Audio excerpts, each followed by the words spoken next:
Hello and welcome to the Garden of Odin. I'm boiling down maple syrup sap, or maple sap, in this old cast iron stove. It's not necessarily an antique. And an old pot that I bought at a garage sale once. I've been collecting it. We've had really good weather. This is February 29th, and the temperature dropped down last night below freezing. It got up to almost 50 today, but it's chilly again already. Got my fire going in there. It's getting late. I'm going to go collect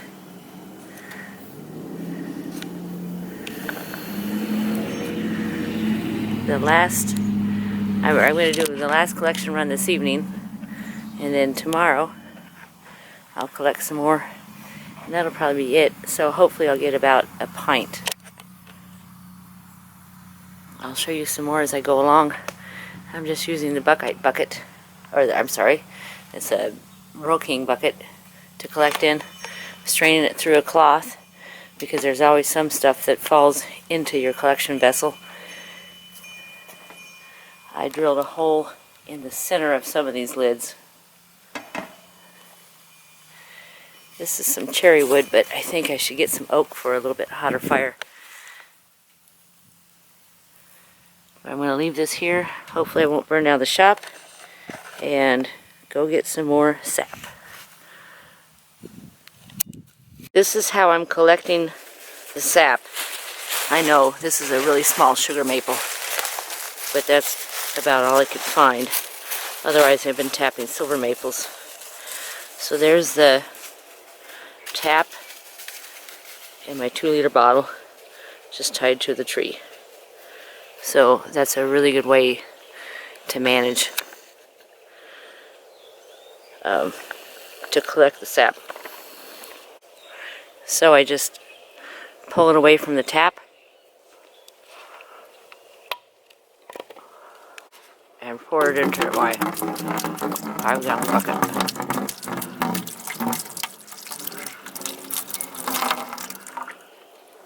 There's another one. Again, I know that these are small trees, but it's really all I have access to as far as sugar maples. And I know this area is not real well managed. I don't think I'm going to hurt the trees. So collect that, and then I've got 2 more down there. You can just see one right there, and there's another one past that. I know there's not much in here.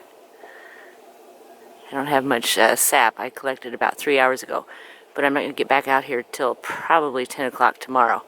So I didn't want to lose a lot of sap by having these full going into the night. Okay, this is the last tree that I have tapped as far as the sugar maples. You can see that there are still dried leaves on it. And importantly, as you look up, it really hasn't started to bud out yet, which is when you're going to get a better sap. Silver maples, all the ones that I have access to and the ones in my yard as well, have already started to bud, and so there's not as much sap coming through them, even though they're actually bigger trees than these.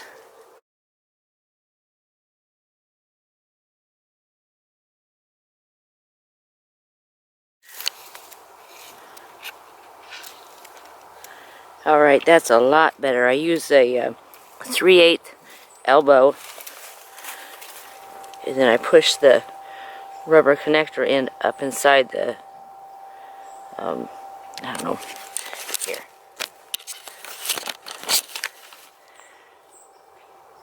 This is what I bought. So it's a nylon elbow with I guess a male adapter and a hose barb, and tap that in there, and then there's my connector there down to the bucket, and I just have it over the 2 limbs there to hold it, Yes, that's much more secure. Let's see how much is in here. Not bad. It's only been hanging here for 3 hours, 4 hours. It's got over a gallon.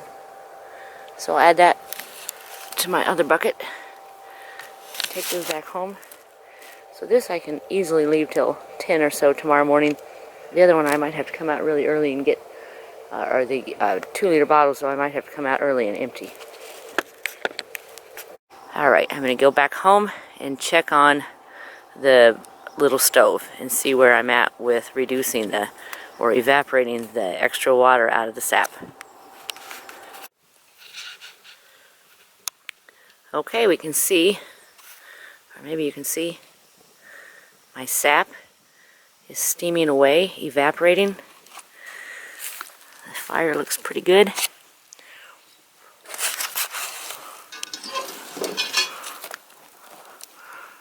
Time to add some more logs. But this is what I want to do, is just slowly evaporate it here. I don't necessarily need to have it come to a hard boil. I'll keep feeding this tonight, for a while anyway. And then I can leave my 5-gallon bucket with, I think between what's in there and what I just collected, I have about 3 gallons, but it's going to be cold tonight again. And probably another 2 gallons in there. So hopefully 5 more gallons and I'll get a quart altogether.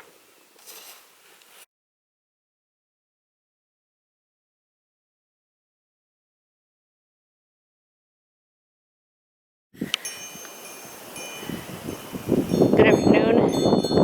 Okay, now it's Sunday, March 1st, and I'm heating some of the sap in the front pan and then putting it into there, into my evaporator. And it is boiling now, which is, this is a tricky little stove. I ended up taking the stovepipe off and just putting one of the lids for the burner right there. It smokes a little bit more in my face, but I think I'm getting better heat unless I throw it down and use some of my good seasoned oak in there instead, which is giving me a hotter fire. Now the boil stopped a little bit just because I just added some wood, but anyway, keep going here. I'll keep going here. I'm just about done processing, I would say 9 gallons of sap, most of it from hard maple, which I'm actually not sure was sugar maple or another type of hard maple, into and then some silver maple into syrup. So I should have, from 8 gallons, I should have less than a quart, but not much less. Anyway, I'm boiling at 100 degrees, and that solution might be about 50% sugar. Now, it's not clear what all the chemical reactions are that happen to transform this from a liquid to a syrup. So when it gets to a certain point, the viscosity changes. So that's chemistry. Let's talk about a little bit of chemistry in general. Where does the sugar in the sap come from? Well, the sugar actually came from last season when the leaves were green and chlorophyll was reacting with, or responding to sunlight, photosynthesis, and creating glucose, sucrose, and fructose. Primarily sucrose, and it was stored in the roots, and then in the spring that comes back up the tree in the xylem layer and is used to form the buds, the leaves, etc. So the food for this year's blooming of the trees, budding of the trees, and leafing out of the trees came from last year's photosynthesis, stored in the roots. So we're capturing that sugar that's coming up from the roots, and of course that's time and temperature dependent as well. Here in south central Illinois, I have a much narrower window than if I were further north, but I can still capture sap that's good for making syrup for a few days. Of course, there's more in here than just sugar or sucrose and water. There are all the other wonderful ingredients that come from the tree. So I'm going to keep boiling this, and hopefully have syrup in about another, probably an hour, realistically. While I wait, though, I'm going to have one of my favorite treats, which is vanilla ice cream with maple syrup and peanuts. An absolute treat. Okay, I finished my ice cream. And I took out the thermometer because really this is a shallow amount of liquid in the pan, and the thermometer just doesn't sit in there. I don't have a surface read or an infrared thermometer. But see how the bubbles are starting to change a little bit? So I know I'm getting closer. Now if I was going to take a Brix measurement, either use a refractometer or a hygrometer, I would have to let it cool down. Meanwhile, I have the heat applied to this. I don't want to turn it back off, so I'm just going to watch it really carefully. If I go too far and I get a thick foam coming up, then I'm starting to make candy, and I don't want to do that. The sucrose, glucose, and fructose are inverted sugars which make up the syrup, and there might be some polymerization, but I don't think so. I haven't read anything about that. But anyway, enough of the water evaporates that the surface tension changes. You can see these bubbles forming. I'm going to keep stirring this down, and soon I should have, very soon, I should have maple syrup. It started to rain pretty heavily, and Louis does not like the rain, so he's laying here at my feet. I'm getting ready to pour my syrup into jars. I turn the heat off. It's no longer bubbling, but look how those bubbles are staying on the surface. And that's because the surface tension has changed, and it is a syrup now, and they won't sink down in there. Alright, I've come to the end. I have 2 pints, or almost 2 full pints, or almost a quart, of maple syrup. It took about, well, this is Monday now, so I started on Thursday, collected it enough, boiled it down, finished boiling it tonight, and I have this. So a gift from nature, totally organic, absolutely wonderful, and worth trying, even if you only do a small batch every year. Thanks for watching The Garden of Odin.